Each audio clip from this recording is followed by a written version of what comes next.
To check activation date on Samsung Galaxy Z Flip 8, you can open Settings, scroll down a little bit and choose Battery. Then over here, we should be able to find battery information over here. So let's go into this menu, and here we have the first used date.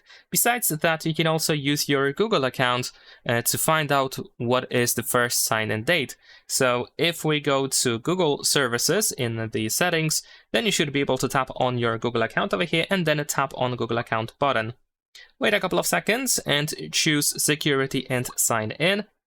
Now over here, we need to scroll down a little bit and we need to find your devices section and choose Sessions on Android phones.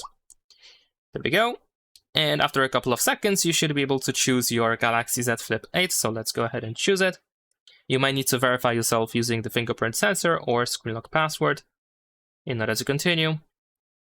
And there we go. Now over here we have the first sign-in date, which is of course relevant if you want to find out the activation date, but only if you actually used the selected account on the first day once you got your phone. Of course, if you signed in later on, then this date might be slightly inaccurate. That's pretty much it. Leave a like and subscribe.